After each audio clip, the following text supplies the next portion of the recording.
আসসালামু আলাইকুম চাকরি প্রত্যাশী ভাই বোনেরা, আশা করি আপনারা সকলেই ভালো আছেন। যুব উন্নয়ন অধিদপ্তর একটি নতুন নিয়োগ বিজ্ঞপ্তি প্রকাশ করেছে। তো এই সার্কুলারটি যারা দেখেন নাই তাদের জন্য আমি এই ভিডিওটি নিয়ে হাজির হয়েছি। তো এইখানে আপনারা এসএসসি পাশে আবেদন করতে পারবেন। তো আমরা দেখে নিব কোন পদে কতজন লোক নিবে এবং শিক্ষাগত যোগ্যতা কত লাগবে এবং কোথায় গিয়ে আবেদন করবেন, আবেদনের শেষ তারিখ কবে, শুরুর তারিখ কবে, ইনশাল্লাহ ধারাবাহিকভাবে সবকিছু আমরা দেখাবো। তো এখানে লক্ষ্য করেন, এইখানে এইখানে বলা হচ্ছে যে প্রথম যে পদটি রয়েছে এটা হচ্ছে কম্পিউটার অপারেটর। কম্পিউটার অপারেটর পদে লোক নিবে হচ্ছে 2 জন। তো এখানে লোক নিবে হচ্ছে 2 জন। এটার গ্রেড হচ্ছে কত? এটার গ্রেড হচ্ছে 13। তো 13 নাম্বার গ্রেডে লোক নিবে হচ্ছে 2 জন। এটার এই পদে যদি আপনি আবেদন করতে চান তাহলে আপনাকে অনার্স পাস থাকতে হবে। আপনার যদি বিজ্ঞান বিভাগ থেকে অনার্স পাস থাকেন তাহলে এই পদে আপনি আবেদন করতে পারবেন। তো আপনি অনার্স পাস থাকলে বিজ্ঞান বিভাগ থেকে আপনি এই পদে আবেদন করে নেবেন। আচ্ছা, তারপর 2 নম্বরে যে পদটি রয়েছে সেটা হচ্ছে 7 মুদ্রাক্ষরিক কাম কম্পিউটার অপারেটর। তো 7 মুদ্রাক্ষরিক কাম কম্পিউটার অপারেটর পদে যদি আপনি আবেদন করতে চান তাহলে আপনাকে কি পাস থাকতে হবে? আপনাকে অনার্স পাস থাকতে হবে। যে কোনো বিভাগ থেকে অনার্স পাস থাকলেই হবে। তো এইখানে কোনো ধরাবাঁধা নিয়ম নাই যে বিজ্ঞান বিভাগ থেকে অনার্স পাস করতে হবে। তো এখানে যে কোনো পদ থেকে, যে কোনো বিভাগ থেকে আপনি অনার্স পাস করলেই ইনশাল্লাহ কি করতে পারবেন? আপনি আবেদন করতে পারবেন। আরেকটি বিষয় লক্ষ্য করেন, এটার গ্রেড হচ্ছে 14। তো এটার গ্রেড হচ্ছে 14 আর লোক নিবে হচ্ছে 2 জন। তো এই পদে আপনি আবেদন করতে পারবেন যদি অনার্স পাস থাকেন। আর 3 নম্বরে কি বলা হচ্ছে? 3 নম্বরে বলা হচ্ছে জুনিয়র প্রশিক্ষক নিবে হচ্ছে 8 জন। তো এটার গ্রেড হচ্ছে 14। এইখানে আপনি আবেদন করতে হলে আপনাকে এইচএসসি পাস থাকলে এখানে আবেদন করতে পারবেন। তো এইচএসসি পাস থাকলে আপনি এই পদে আবেদন করে নেবেন। আচ্ছা, তারপর 4 নম্বরে আমাদেরকে বলা হচ্ছে, 4 নম্বরে নিবে হচ্ছে জুনিয়র ডেমোনেস্ট্রেটর। জুনিয়র ডেমোনেস্ট্রেটর নিবে হচ্ছে কয়জন? 2 জন। তো এই পদে আপনি আবেদন করতে চাইলে আপনাকে কি কি করতে হবে? কোনো স্বীকৃত বোর্ড হতে উচ্চ মাধ্যমিক সার্টিফিকেট, মানে হচ্ছে আপনি এইচএসসি পাস থাকলে এই পদেও আবেদন করতে পারবেন। তো এটার গ্রেডও হচ্ছে 14। এখানে লোক নিবে হচ্ছে 2 জন। তো এই পদে আবেদন করতে হলে আপনাকে এইচএসসি পাস থাকতে হবে। এইচএসসি পাস থাকলে এই পদে আপনি আবেদন করতে পারবেন। তারপরে যে পদটি রয়েছে সেটা হচ্ছে প্রদর্শক। প্রদর্শক পদে লোক নিবে হচ্ছে 19 জন। প্রদর্শক পদে লোক নিবে হচ্ছে 19 জন। এটার গ্রেড হচ্ছে 15।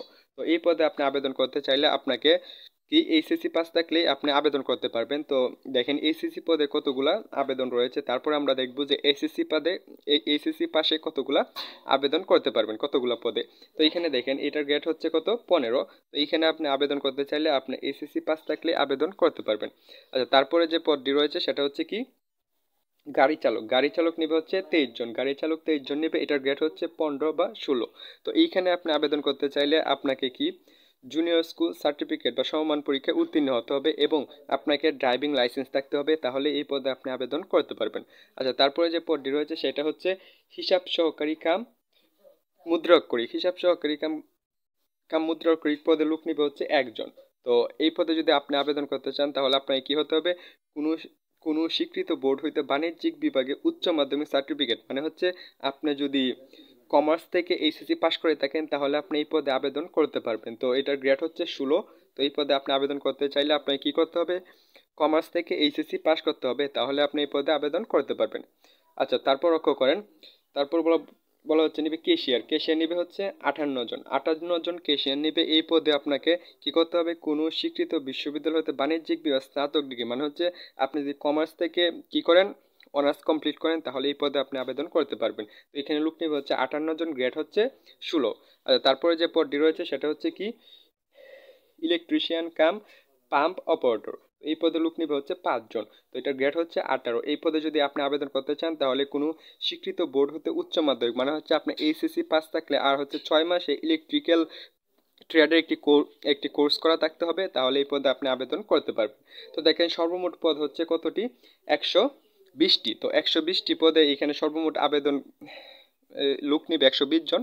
তো আরেকটি বিষয় লক্ষ্য করেন, এইখানে আবেদনের শুরুর তারিখ কবে এবং শেষ তারিখ কবে এটা আমরা দেখে নিব। দেখেন আবেদন শুরু হয়ে গেছে অনেক দিন আগেই, প্রায় আবেদনের শেষ তারিখ চলে আসবে। তো এখানে লক্ষ্য করেন আবেদন শুরু হয়েছে নভেম্বর মাসের কত তারিখ থেকে? নভেম্বর মাসের 3 তারিখ থেকে আবেদন শুরু হয়েছে। তো নভেম্বর মাসের 3 তারিখ থেকে আবেদন শুরু হয়েছে। তো এখানে লক্ষ্য করেন নভেম্বর মাসের 3 তারিখ থেকে আবেদন শুরু হয়েছে। আবেদনের শেষ তারিখ কবে? আবেদনের শেষ তারিখ হচ্ছে কত তারিখ? ডিসেম্বর মাসের 2 তারিখ আবেদনের শেষ তারিখ। তো যারা আবেদন করেন নাই তারা একটু তাড়াতাড়ি আবেদন করে নেবেন। আরেকটি বিষয় দেখেন যে আপনারা এই পদে আবেদন যারা যারা করবেন তারা কোথায় গিয়ে আবেদনটা করবেন। তো এই বিষয়টা এখন আমরা দেখব।